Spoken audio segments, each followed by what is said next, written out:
Well, good evening, everyone, and welcome to another session of Bookkeeper Radio. Tonight we are joined by Jerry Murphy, co-founder of Which Add-On. Good evening, Jerry, and welcome to the show. Good evening. Thank you for having me. And of course, as always, in the pilot's chair, beside me here, I've got Pete Thorpe. Good evening, Pete. Good evening, Skippy. Got some technology issues here.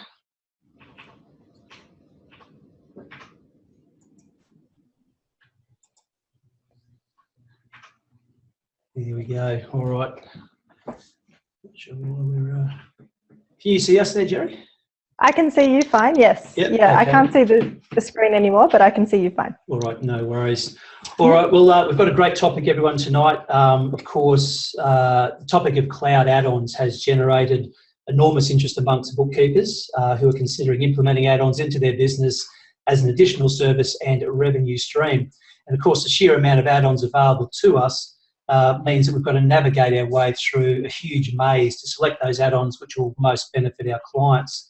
So, Peter, really looking forward to tonight's discussion. Absolutely. And a fantastic follow-up to earlier sessions we've had where we've been talking about the impact of cloud computing and artificial intelligence and the way that's impacting our bookkeeping community. Pete, would you want to make just a brief comment on the ebook and that you visited Jerry recently? A couple of weeks ago, ABN was involved in the Accountants and Business Expo in Sydney, as was Jerry. And we produced an ebook which we titled The Bookkeeper Survival Guide. In that book, we spoke about the things that we think it's going to take bookkeepers to not only survive but also thrive over the coming 5 years. And we had a wonderful contribution to the ebook from Jerry around add-ons. And it's an area we feel pretty strongly about that we think is prime bookkeeper space. So we had such a wonderful contribution from Jerry and a common sense way of approaching this particular area that we decided that we've got to get Jerry along to a session on Bookkeeper Radio. So thanks, Jerry. Before we just roll up the sleeves and have a look at all things add-on, can you just give us a little bit of an intro on Jerry? Yeah, sure. So I actually started out my journey as a trainee accountant at KPMG in Albury. After doing a half an ag degree, I decided to become an accountant because I help most of my clients in my farming degree. Sorry, not my clients. I could have called them my clients. I help most of my colleagues, fellow students, balance their balance sheets in my finance class. And decided that I'd make more money being an accountant and buy my own farm one day instead of going back to my dad's farm. So that's how my journey started originally as an accountant. But once I had kids, I left the accounting world and became a bookkeeper. I was a bookkeeper for a number of years, and that's when I discovered Xero. I was trying to find as I'm sure everyone on the line here has gone through this experience, trying to find a way to juggle family, kids, work, and business. And obviously Xero really helps with that and cloud computing in general helps being able to work from home and to help people and clients no matter where we are and give us that flexibility. So I became a bookkeeper, did that for a number of years until I then went back into accounting, got my tax agent's license, and then sold I had a 100% Xero accounting firm back in 2012 and sold it to a fellow accounting business who was the gold partner in Xero at the time, and he bought my business and I worked for him for 6 months after doing that and it was a very innovative firm, Interactive Accounting, which many of you probably still know now, and they threw me into the deep end with add-ons. It was back when there was only about 30 add-ons in the space, so you could actually know all of the add-ons back then, but now with 500, 600, who knows how many there is now, I don't even know. There's a whole number of add-ons out there now, and it's a minefield really for anyone trying to get their head around it these days, and that's where my article really came from, was being able to help people navigate that. So I've been a bookkeeper, I've been an accountant. My role after leaving Interactive Accounting rolled into instead creating the business which we now call Which Add-On, which is being a cloud integrator and a trainer, helping people find the right add-ons for their business, and helping advisors find the right add-ons for their clients and help them navigate through that process of getting into the cloud or maximizing the use of the cloud already. So I've been all of those things, and really happy to share all these things with everybody today about what I've learned, so you can get started right away with add-ons, no matter where you're at. So you've been a little bit busy by the sound of it. Yes, definitely. Okay, a little bit about the technology. Kelvin's going to just give us a little rundown on some interaction here. All right. Sure. So if you'd like to join us tonight, there's a couple of ways you can join us as a listener. So in about 30 minutes' time, after we have a discussion with Jerry on the broader aspects of add-ons, if you'd like to join us, there's a couple of ways. There's a Q&A box on your screen. So if you'd like to type a question into that Q&A box, then that'll enable it to come through to us, and we'll ask that question of Jerry on your behalf. Alternatively, we do also have the ability to do a live voice call. So in about 30 minutes' time, we'll ask you if you want to have any questions live of Jerry, and we can bring you onto the panel and deal with it that way. All right, Jerry, let's start the discussion, I guess, in that general space in terms of add-ons. So in your mind, what is an add-on? So when someone says, I've got an add-on, so what do you deal with when you say, I've got an add-on, Jerry? Yes. The best way to explain it to people, especially people that haven't come from an area of being a cloud advisor or being even an accountant or a bookkeeper, that the best way that I explain it is that an add-on is a software application that has been built for a specific purpose that connects to another cloud application, such as cloud accounting software, that does its particular job. So you've got cloud accounting software like Xero and QuickBooks Online that does accounting, and it does accounting really well. They do all of the things that we need to do to manage our tax, to manage our general ledger, to do our reporting, BASs, etc., all of those things. And then we have the need for other software that does other areas that we need in our business better. So maybe inventory, maybe point of sale, and an add-on is doing the extra functionality, and it's doing that better. It's focused on being the best inventory, focused on being the best point of sale. So that add-on is adding on to your cloud accounting software to extend the functionality of it. Okay.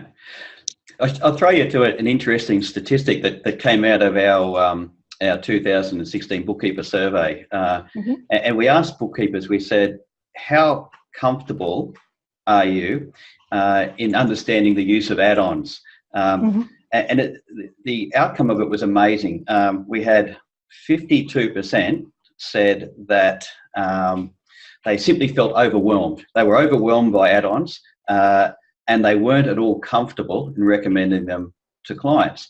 Now, we take a look at your contribution to the ebook, and you make the valid point that bookkeepers are actually perfectly placed to deal in the add-on space, but for several reasons. And first and foremost is that the bookkeeper has an intimate understanding of their client. They understand the client's problems, they understand the client's processes, and the actual thing or the problem that the add-on's trying to solve. So they've got an integral understanding of the problem at hand and the client that they're dealing with.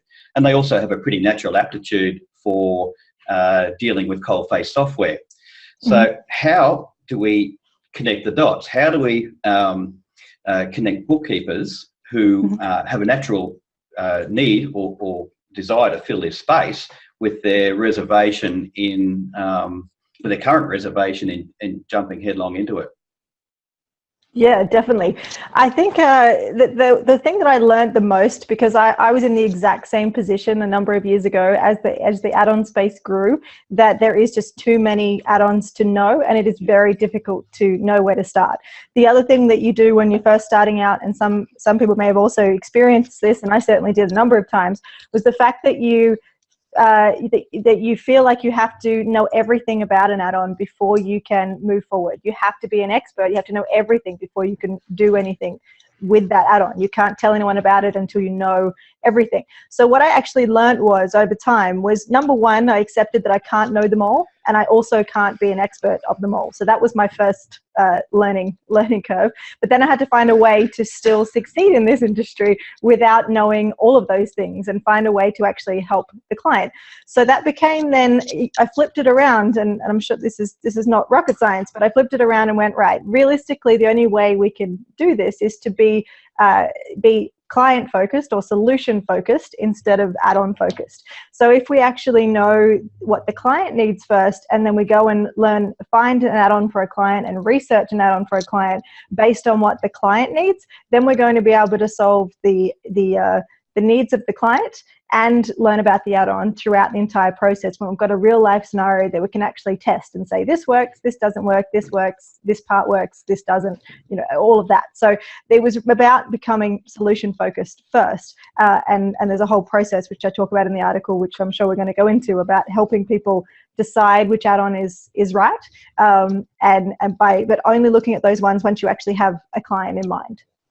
It's a really good way of looking at it too. I spoke to enough bookkeepers down at, I call it RBA 17, and a number of them I asked, I said, how deeply are you embedded in an add-on space? And they all said that that's space that they need to be in, but they had parked it because they didn't know enough add-ons. They felt that they had to go and have a library of add-ons behind them. They had to go and understand the space before they were comfortable in getting into it. And you're saying you would go the other way. You would say you already have the tools to get into the space, which is the integral knowledge of the problem you're trying to solve and the relationship with the client. And the add-on is the end. That's the thing you pick up. But primary is the problem you're trying to solve, and you already have the ability to solve that as a bookkeeper. Exactly. You mentioned at the beginning how bookkeepers are in the perfect space to be able to help the client, because they're actually on the ground. As a bookkeeper, you are on site with the client. You have the personal relationship with the client. Sometimes too personal. You don't want to know what some clients want to tell you when you're on site. You become that personal. So you go through that process of actually understanding the client, being on the ground, seeing exactly what happens. So you understand their processes, you understand their workflows. You could actually go and help decide which add-on might be best, because you actually understand it better than most people will. Even a consultant coming in into the mix is never going to understand it as deeply as you do from off the bat. So we've actually got this perfect space where we can evolve your knowledge in that client to then be able to provide them with the service, with helping them find the right solution. It doesn't mean you have to implement it and train them and know everything on it and take the whole risk of putting them on that add-on. You can still involve people that will help you get the client on board and get the client 100% happy themselves, that they are actually happy with that solution. We don't recommend which add-on. We don't recommend solutions. We help people find the right solution, and they make the decision themselves because we prove to them how it works. And that's another thing that we've learned to do. But that's the process, is first of all helping them find that solution. But the number one thing is you have to understand their problem, and you have to understand their processes and workflows. So when you go and research solutions, you've actually got a place to start with their actual needs in mind. Yeah, so you're really leveraging your relationship with the client rather than leveraging your knowledge of the add-on. Exactly. It's all going to start with the client. Another thing too I found is it's very important when you go down this road, when you first get started, is to make sure that you identify the clients that have a burning need, a burning frustration. Don't try and drag your clients into an add-on. Don't go, oh, you have to have this because this does it, because you think it's cool and you like that add-on and you know it will benefit them. If they don't have a frustration and need to fill, don't focus on that client first. Focus on the clients that actually need their problems to be solved. Solve that problem with them, and that's how you sell them the idea and sell them the solution, and obviously work through that process of getting them onto these add-ons and being a part of that process. Brilliant. Hey, actually, could we just roll back just one step for those that aren't deeply involved in add-ons? You talk in the ebook about two broad types of add-ons. You talk about the vertical and the horizontal. And I didn't know what a vertical and a horizontal was till I read your contribution. Are you just going to just elaborate briefly on those? Sure, definitely.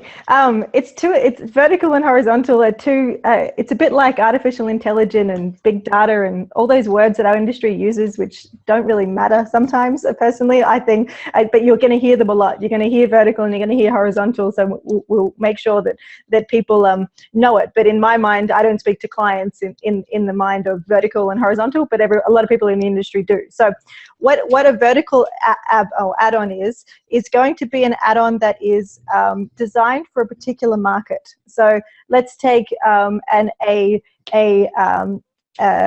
farming app, for example, the first thing that comes to mind. A farming app that actually, like Figured, for example, it's cash flow management. It's a cash flow management tool, which you think, well, that could be used for a number of clients, but it's actually only designed for clients in the agricultural industry. The focus of the major functionality of that app actually relates to being able to put in your expected production with your animals, or production with your crops, and all of those things. So the whole cash flow management of the whole app is actually aimed at the farming community. So it's a vertical add-on because it's dealing with a particular industry. Vertical, think industry. Or you might have an app like a point of sale app, which a point of sale app is what the retailers use on the counter to take sales and print out a receipt and take the payment from the customer when they come into the store or at a market or something. So that's a point of sale app. That's another vertical one because point of sale is not needed by the farmer. Point of sale is needed by the retail industry. So that's another example of a vertical app. So when you think vertical, think industry focused. Then a horizontal add-on is an add-on that is going to solve a business need across a whole range of industries. For example, a payroll app is an example of a horizontal add-on. Doesn't matter what industry the person is in, the business is in. If they need payroll, it's going to fit across a number of industries. Another good example is apps that manage where you take a photo of the receipt. Receipt Bank is an example a lot of people will be familiar with. That's another example of a horizontal app where it doesn't matter what industry those clients are in or your clients are in, the business is in, someone's going to need that app across a number of different verticals. That's why it's a horizontal app. So the way I think of it is vertical is industry based and horizontal apps are business need based. So Jerry, there must still be an enormous amount of apps that then fall into each of those vertical and horizontal buckets. Yes. How do you then start to sort of drill down into those buckets and start to pull out those apps that might benefit your particular clients? Yes.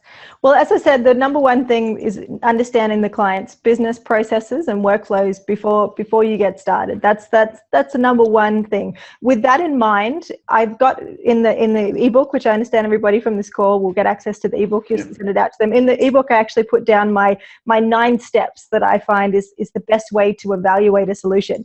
So realistically, when you first have an app, you do still need to find. You mentioned there might be a whole bunch of apps within that bucket that you need to look at for a particular client.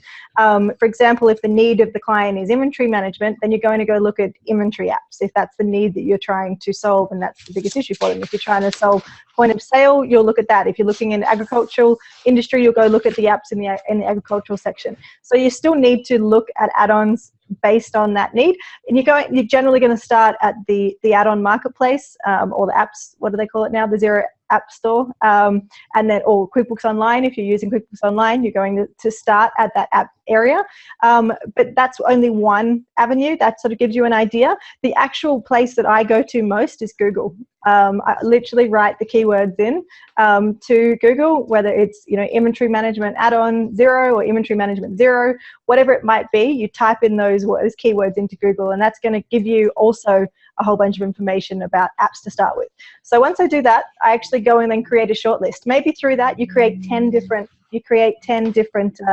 apps, a short list of 10 different apps that you've come across, and that you're still going to start at that point. There's no missing out on that point unless you ask someone to do the process for you. If you want to go through this process of helping find the right add-on, you do have to have that short list. So create that short list of add-ons using those keywords, but focus on the business's need. What is the problem that client has, and researching that and finding this. Your client is not going to be the first person that's had an issue with that problem. The first person that's ever written anything about it, written in a community forum. That's why I love Google. You type in it in Google and you get other people's questions that's not in the marketplace, things that are in the community, things that are written on Facebook. It just comes up with everything. So that's a really good place to start to create your shortlist. So first of all, you have to create a shortlist with the client's business needs in mind. And then I can give you the other tips, but I'll just let that one sit for a second and then I'll go through the others.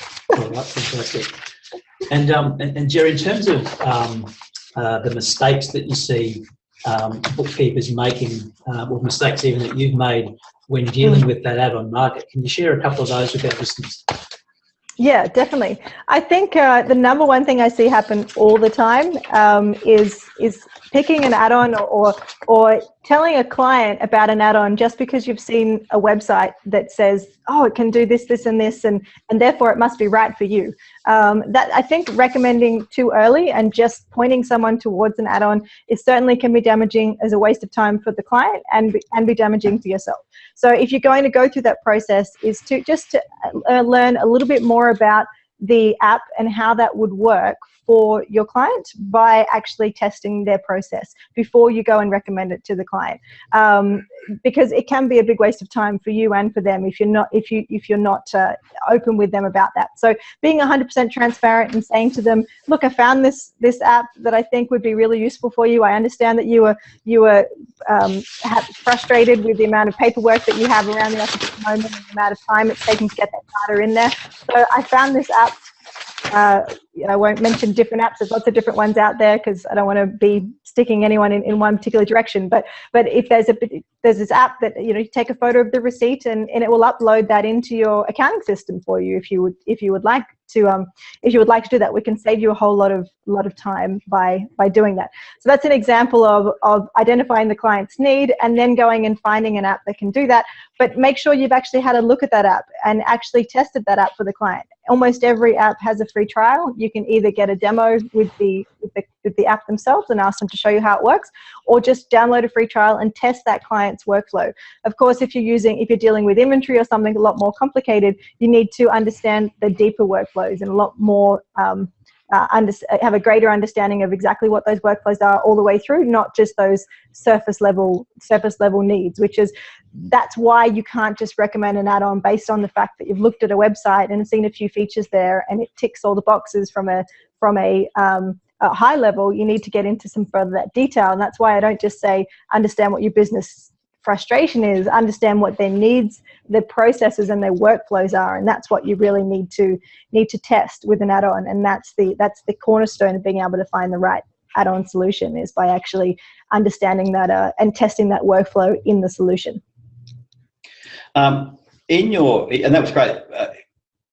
Following on from that, in your ebook, you talk about your 9 steps, and everyone will get a copy of the ebook if they simply at the end. We'll tell you about that later. But yes, you talked about the client, work from the client's need.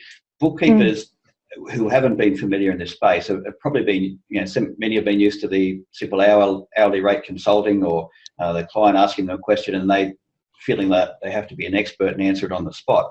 How do you get your client to draw a breath and say, okay, we've got a need, we've looked at your system, there could be this here. How do they fight that natural reaction and say, oh, well, you should use this or you should use that?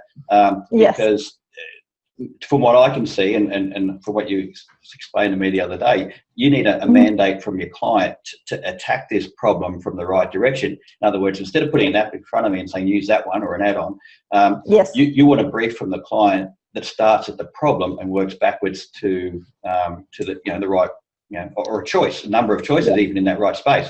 So how do you get a mandate? How does the bookkeeper, not accustomed to working in this sort of consulting space, get that mandate from the client or that brief to go forward in that sort of direction? Definitely. I think the number one thing that I learned over time is that we all have a natural inclination in this industry, in the business that we do, because we love detail and we love helping people. We have a natural inclination to give people the detail and help them before we actually stop and consider the fact of how valuable that is. The fact that you have the ability to get in there and understand these cloud solutions as already through the cloud accounting solutions that you know.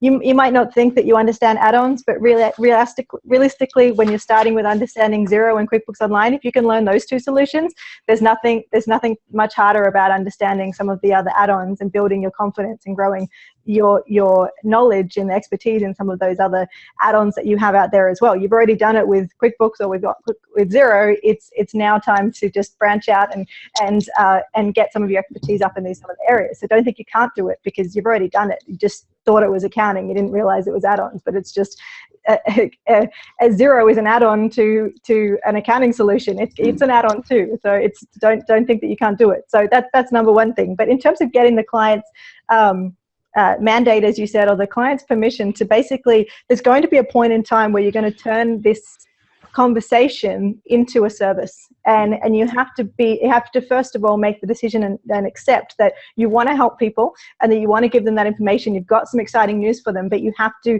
ensure that you stop at a point that you get them excited about it, but you don't actually provide the service to them for free. So then they go and do everything they're going to do or involve someone else in it, and you've already given them the whole, I can't think of a good saying, but you know what I mean, that you've given them a lot of the information and they can go off and run with it, and you're sort of stuck there going, oh, I'm glad I gave you that information of where to go. I wish I thought about that and got paid for it, because it was obviously valuable. Saved you so much time.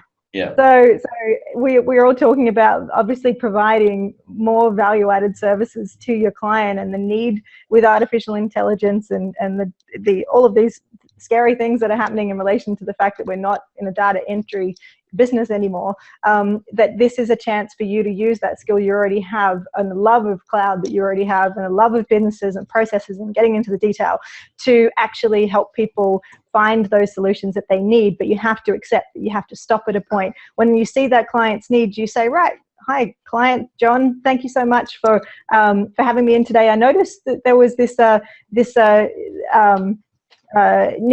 problem that you were having today. You mentioned this and this. Would you mind if I go home and have a bit of research about different options that might be available for you, and that could suit your business, that could solve, save you some time and automate some of that process? Would you like to have a look into that? Then you can sort of gauge their need as to if that's something that they really want. If you have a newsletter or something, you can actually give some education to your existing clients through a newsletter or bulk email, just a little bit of information just to get them excited. That's actually when I was first starting to use Xero and moving from just using QuickBooks Desktop to moving Xero, I got a number of clients onto Xero just by giving them little bits of education. And it wasn't even through a fancy MailChimp email or anything. It was just a normal email that I group emailed out to a couple of my clients just to educate them on a little bit something else I found exciting. That's how I first got my first Xero client. So just educating them, getting them excited about that process. Then if the client's interested, you can then come back to them and go, look, okay, well, I found there's some different options out there. I don't know exactly which one is the right one for you. There's about 10 different apps or 5 different apps, and I want to make sure I can find out which one's the right one. It's going to take me some time, but I can guarantee you if we find the right solution because of these little things that I found solving their need, then you can actually help them, and you can then at that point ask them and say, would you like me to spend, it's going to take me this many hours, or it's going to, however you do your pricing at the moment, it's a service that you're going to provide to them. So work out what value you think it is to them, and then go forward from there. And that's where you provide the service. But you have to accept that it's not it's that you can't just give it all away from the beginning. Right. You have to have a mental note to have a point that you stop, and say, right, well, would you like me to have a look into some options? Come back to them, give them the exciting news. Don't give them everything, and then say, would you like me to help find out which is the right one for you? And that's when you can take them through that process of getting into the detail, testing it, demonstrating it to them. It doesn't need to be a massive demonstration in front of the whole team. You can even just start, if you're there with the client, showing them a little bit every now and then, as you get more confident with demonstrating a few solutions until they're ready to then move forward and implement it, which that can be a service you could provide, or you can outsource it to others if you don't want to. But that's where you start. Jerry, you raise an interesting point there. So there's a number of bookkeepers who still may feel a little bit intimidated about having this conversation with their clients. Bookkeepers, I guess, in the main are still used to that data entry processing style work with their clients. I noticed you mentioned in your chapter in the ebook that there's a concept of a cloud integrator. Can you just explore that a little bit more for us? Sure. So a cloud integrator is a business, and I'm an example of one of those where people will help you find. It's a consultant or a cloud advisor. Some are past accountants and bookkeepers that have evolved into cloud integrators like myself, and some other cloud integrators have come from an industry. From that particular industry, so they've used that app in another industry and then decided to start implementing it for other people and created a business because they've put it in for the business they were working at or whatever it might be. So you've got cloud integrators coming from all different areas. They're not all accountants and have that accounting knowledge. And a cloud integrator will help your client find the right solution. They will then help implement it, so actually migrate the data from their old system into the new system, set it up correctly for them, and provide the training and the ongoing support for that client throughout that transition phase usually. So the client comes in and says, right, where are you now? You're using this system. I'm going to move you onto this system and help the entire team and the entire business transition through that phase, from implementation, training, and support during the transition phase. And then generally they'll phase out after that, 1, 2, 3, 6 months after. And then that's when the accountants or the other advisors, the bookkeepers step back in, and you can be as heavily involved through that process as you want to, or you can sort of sit on the sidelines, learn the system as the internal bookkeeper, and then continue to provide the support services and maintain those services for the client, maintain the client support over time. So. Wonderful. Just take it back a step, just back to pricing. Like Sure. you talk about, you get the client engaged. Do you find that the right way to charge is this a packageable service, or is it more likely to be an hourly rate style service when you're going back to your client? Look, for us, we package the service. We sort of have two levels. We have a client that we have sort of a small business scoping. Everything we always start with is a scoping service. So for me, the scoping is that whole process of understanding the client's needs, workflows, processes, and what they want, and finding the right solution and demonstrating that solution to them. So there's a whole testing and research phase that everybody has to go through until the client's comfortable with the process. So personally, as a cloud integrator, we package the service because and you'll have a small business level where it's only a small amount because it's smaller investment for them because they can't afford the bigger amounts, but they're a smaller business, less people, less complicated. And then we sort of have a bigger business amount where they would pay for that package. Now, when they're paying for that value, they're paying for you as an expert to help them find the solution. So we've got a small business package and a bigger business package, which just depends on how many hours it's going to take, how complicated the business. When you've got multiple business entities, multiple teams, multiple applications, and of course they're going to get the higher level. So I'm able to package those services because if there's anything that is taken longer, there's going to be two things. Either I'm going to learn a lot about another app that I don't know yet, and that's something that I have to that becomes valuable to me moving forward, because then you can know more about that app and share more education about that app to people, even if it's not the right app for your client. That's number one.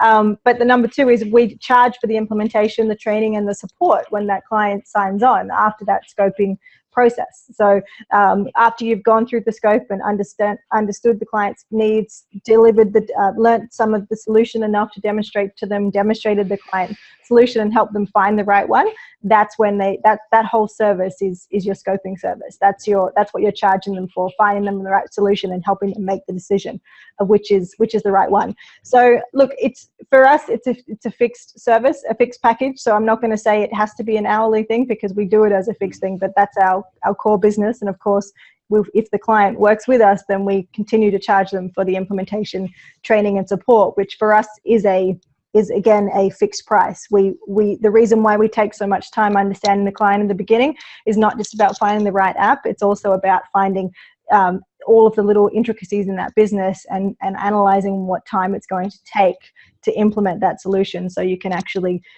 charge the right amount. When you do a fixed price proposal, their client wants to know, as we know these days, exactly what it's going to cost and when they have to pay it and how much it's going to be, so they don't have this blowout of costs that we get with hourly rates. So if you do that, then you can make a greater estimate of what that might be based on the time, the intricacies of that business, and that's the proposal that you give them. So generally, a lot of people do fixed price. When you're starting out, I don't see any harm in making, if you're already charging the client hourly, I wouldn't necessarily jump 2 feet in and stop charging hourly and start charging fixed price. If you're not confident through that process and they're already happy to pay you hourly, just make sure that you deliver them the value. You know, I don't really care which camp people are in personally in terms of hourly or fixed price. It's about what the client needs, and it's about what the client is comfortable with, and being flexible to their needs, to help your business and to help your client in more areas. So if you are already charging the client hourly and they say, right, that's fine, go spend 4 hours having a look and tell me back what you come back to them with some value, and they'll be happy with that. Then you say, okay, well, the next step is to go through this process if you happen to be charging hourly. If you want to make an estimate and the client really loves that fixed fee amount, put it as 4 times however many hours, and that's your fixed fee. It's what it is. So for me, fixed fee is just hours times rate anyway. It doesn't have to be complicated. It's just hours times rate of how long it's going to take you. It doesn't change what we do as business owners into what it is. It just changed the perception for the client as to what they're paying for. I don't mind the package fee for that style of service. And if you look at your 9-point checklist, when you go to a client and say, well, here's a package which I'm going to do, and you can actually lay out your steps that you're going to go through. And I like your checklist in that you're involving the client all the way along the line. So whereas if you go to a client and say, I'm going to do all of this stuff and I'm going to keep charging you an hourly rate, it hasn't got the same 4 walls around it. And I like your 9-point checklist because it involves the client all the way along the line.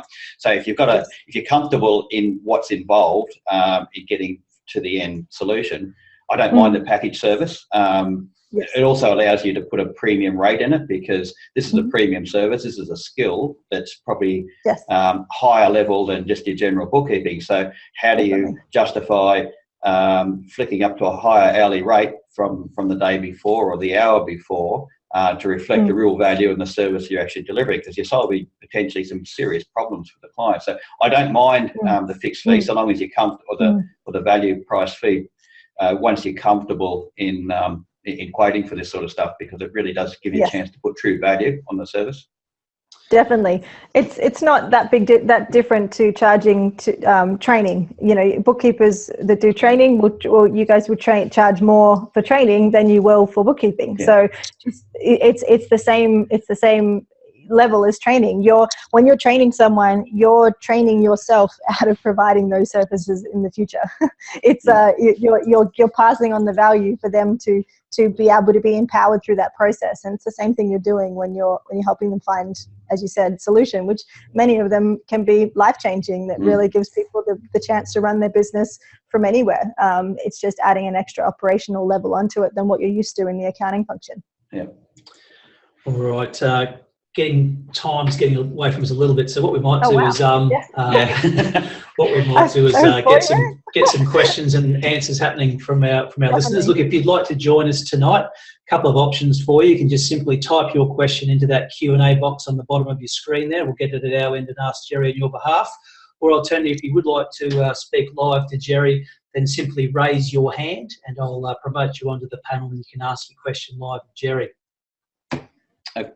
I can kick it off if you want, Kelvin. One of the questions that flashed across the screen a moment ago was, and it goes back to Jerry's point about charging from the point you get the mandate from the client to start. And it says, do you charge for scoping? Now, taking back to your point, you were suggesting, okay, raise their interest. But once you've got the mandate to go a bit further, I think you're then actually at that scoping point, aren't you?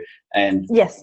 If I read you right, you would be saying that's clock on. You'll start Yes. charging for that scoping assignment because you're solving their problem. So scoping Yes. is in. Maybe not the initial interest raising, but the scoping would be in. True statement. Oh yeah, definitely. Yeah. So that point where you want to start charging for it is when you want to just tell them enough information to raise their excitement about what's possible. It's any time after that is when you have to recognize that it's a service because you're providing the value. The time that you are going to spend learning an add-on and testing it for them is the time that they are not going to spend doing it. People come to us all the time that have spent days and nights watching videos and they're just going round and round and round in circles, which I'm sure many of you have experienced in some areas as well, trying to find the right solution. You're taking that away from the client and doing it for them. And my 9 tips sort of help you give them some of the tips in relation to into how to avoid going round and round in circles to make sure you find the right solution. But you're taking that away. That's what you're doing for the client. If you're not doing it for them, they're either going to spend the time doing it themselves, and what's that worth to them? Yeah, so. That's spot on. Jerry, we've got a couple of listeners that's called through. Deborah, would you like to welcome to Bookkeeper Radio? Would you like to ask your question of Jerry? Thanks, guys. Jerry, I've just want to know, how would you approach... I'll start again. When you're starting out and you've done your shortlist, how do you go about estimating how long it's going to take you without spending the days and nights and weekends and everything? What's a reasonable time to spend on it? What we've worked out in our business, it's around 5 hours that you're actually going through with the testing. When you have some basic knowledge about a particular add-on, if you're coming into it completely blind, an example of a client recently was one that was a landscaping company that we worked with, and we had to find the right solution for them. They had some detailed requirements around the fact that they have teams of people that they needed to schedule in their landscaping business, and they had particular costs they wanted to capture, etc. So I actually started out with a short list of nine solutions, and went through the whole entire process of testing the solutions to find out that actually only one of them did exactly what I needed in relation to team scheduling. What it looks like they do on the face of it, because the apps will go, oh, we can schedule for teams, but then when you get into the solution, you actually realize that it only does it for you when you can schedule a team, but you're individually scheduling 4 people per team to a job. So it's not actually doing what the add-on said it can do. It just says that it can do it. So look, when you're first getting into finding those add-ons, I would say it's, even with using my process, if you've never used those add-ons before, you're looking at a day of focused testing on that particular add-on, on that particular client, and looking at the different add-ons that are available and being very clear of what that client's business needs are, so that you can get into a solution, test it, or have a demo with a client, and a demo with an expert on the solution, usually from the salesperson of the add-on themselves, and ask them the key questions that they need. If they can't solve it, move on to the next one. So you can't avoid the fact that you need to look through those different apps that you found. Some of it, one of my favorite tips on the ebook is actually using the support center. Have a look inside the support center of the app and work out what questions people are asking in relation to features that they want the solution to have, which you would assume that they have it, but then when you look in the support center and find all the feature requests, you find all the things it doesn't have that people want. That's like the biggest time saver. When I worked out that, it was like I saved myself days of testing. That's a great idea. It's a huge, it's massive. I should be selling that idea. It's such a time saver. So yeah, that's the process. So look, I would say at a minimum a day. At minimum a day. It may take you a little bit longer, but the number one thing is going through and just finding and being very solution focused, thinking about what your client needs. Because if you're sitting there watching, and I do it through trialing the solution, as you'll see in the ebook, I actually get in there and I get an invoice from the client, and I put the invoice in the system. I get a sales order, I get a purchase order, or whatever solution whatever industry you might be in. Get in there, put some of your clients' data in the system. You already have access to it through your scoping process or through what you do day to day anyway. That will tell you whether that app makes sense or not. And if it doesn't make sense very quickly, then just can it and look at the next one. It's really is the only way of going through that process. But they're the ways you learn to do it quicker as you do it a bit more. So yeah, look, it's very hard to say how long, but I definitely, on a new solution, I will take a day of going and having to find that solution for a client in an industry I don't know. In an industry I know really well, like inventory and manufacturing, I can do that testing a lot quicker now because I know those solutions inside out and I know which ones to start with to test the client's processes through there. So in the article, I talk about having at least 2 to 3 apps, vertical apps, so industry-based apps that you focus on of the clients. Don't just go, I remember people in the past when Xero used to talk about niching. You've got to find a niche and you've got to pick a niche and you've got to pick just one particular, 3 add-ons and find that niche and just niche. And it's like, no, don't just pick a niche, because people would come to me and go, oh, I want to pick retail because I like vend. And it's like, but do you have any retail clients? Do you actually like working with retail clients? Do you want to work with retail clients? If you don't go in that area. Do you have any experience with retail clients? No. Go and find the client, go and find the apps of clients that you already have a need. Go to your client base that you already have a need. If you're completely new to bookkeeping, go to find the area of clients that you want to work with and actually find the apps. So educate those clients in that area that you want to work with and start there. Start educating yourself on what's possible for them, because that's the start of the process. Getting them excited about what's possible, then you can actually take them through that process of helping them find the add-on. So I hope that answers your question, Deborah. I know it's a bit vague, but unfortunately it gets a lot quicker as you do it a lot more, but you do need to start somewhere. No, that's great, Jerry. Great answer. Thank you. Cool. Thanks for your question, Deb. Val, would you like to ask your question of Jerry, please? Yes, please.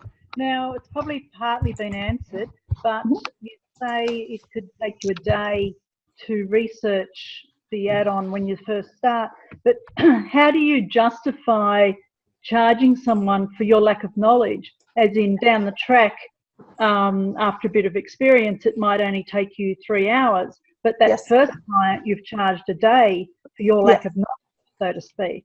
Yeah. So how do you justify when you're starting out, oh, I don't know anything about any of them? Yeah. I definitely. I think you need to be one, look at where the client's at and what value you believe that the client is going to be getting out of it. So don't so much look at, so if you feel like charging too much because you are starting from scratch and you shouldn't charge them for every single hour, then don't charge them for every single hour. Only charge them for half of it, or what you think it's worth for the time, because you are starting at nothing. But look at half the time, if you only charge them for half the time you actually spent, you actually can go through the process of finding the add-on, and you're going to find out more about that add-on throughout the entire process. It'll help you make it faster for next time, and then the next client will pay for part of that, and until you get so fast that if you are packaging it and you know they think it takes you 3 hours or 5 hours and it actually only takes you 2, then you can make it up on those clients in the future. So if you feel like they can't justify it and you can't justify it, then don't charge them for the entire time that you think it is. Find out what value that is to them, and it's a matter of working out whether, as I said, you're not going to drag your client to an add-on and go, here client, use this add-on because I think it's great. You're actually identifying their need and their frustration, and going, right, I noticed that was a problem. Would you like me to have a look into some different options for you? And then come back to them with some exciting news about some different options and go, I really think I should test this, but I've heard that you can't pick you don't want to go down this solution road and pick a particular solution until you test tested the entire thing. So let me test it for you and help you find the right one. Would you like me to do that? It'll save you so much time. I love doing this stuff and love getting into the detail. Why don't let me have a look at it for a couple of hours, and then we'll come back to you and I'll show you what I found, and then you can show them what you found, and then either continue or not continue, whatever it might be. That's the process I would go through. I guess you never lose sight of the fact that the client has a problem that's been solved that is of extreme value, and the client's time, if they were to do it themselves, would be no faster than you starting from scratch, and their time should be more valuable. So, yes, that's it. Well, I think we've almost run out of time, Jerry. So, look, Okay. a massive thank you from all of us here at Australian Bookkeepers Network, and of course the people who've tuned in tonight to hear about add-ons and your experience with them through your own journey. We've got a couple of things that we need to get out to viewers, of course, and that's that ebook that you've contributed to. So Peter, I'll just give you give us a quick rundown on that ebook and tell us what that's about. okay, well, the ebook is a publication we put out for RB 17, which was a couple of weeks ago, and it deals with the solutions or the things that we think you need to tame to both survive and thrive as a bookkeeper over the next 5 years. So we're taking a bit of a forward-looking view with the industry and saying, okay, well, if the world continues to evolve as we think it is, where do you need to be placed in 5 years' time? And one of those areas that we clearly came up with was add-ons. Add-ons has run this thing forward 5 years. We have 500 Xero apps now. 5 years ago, we had less than a handful. So we know the space is going to continue to evolve. So we know that space is going to be crucial for bookkeepers into the future. So it's dealing with those future-looking things that we think you need to tame. Now, you can get a copy of those that are at RB 17 got a copy. Those that are on the session tonight can easily obtain a copy. We're going to email it to everyone. Yeah, anyone who's tuned in tonight, we'll email you a copy out of that book. So that'll be fine. That'll be in your inboxes in the next sort of 24, 48 hours, subject to our guy coming back from sick leave. And I really recommend read Jerry's chapter 7. It is brilliant. You know, it really condenses it and puts a common sense view on it. So if you do nothing else, read chapter 7. But I do give you the rest of it to have a look at as well. So there's some good stuff in there from a number of contributors. So that's what our ebook's about. And with Jerry's kind consent, we've also and I can see there's a heap of questions on here now which we haven't got to, so people clearly want more. So we spoke to Jerry about putting together a webinar series or an upcoming webinar to look into this a little bit more deeply, because we believe strongly in the area. We believe bookkeepers need to be in it. So we've actually got a kind agreement from Jerry to run a webinar for us which goes into some more detail, and we're going to run that on the 11th of May at 1 p.m. So everyone who's on the session tonight will get some further follow-up information on it. You don't have to remember that. And we're going to look at it a little deeper, and I'm sure it's going to solve some of the additional questions we didn't get a chance to look at tonight. Terrific. Okay. Thanks everyone for joining us tonight. Again, a massive thank you to Jerry Murphy, co-founder of Which Add-On. Jerry, really appreciate you coming on tonight. And thanks very much again to everyone for tuning in for another session of Bookkeeper Radio. And we look forward to joining you again in a few weeks' time. Thank you very much, Jerry. Excellent. Thanks, Jerry. Thank you so much, guys. Speak to you soon. Thanks, everyone. Bye. Bye.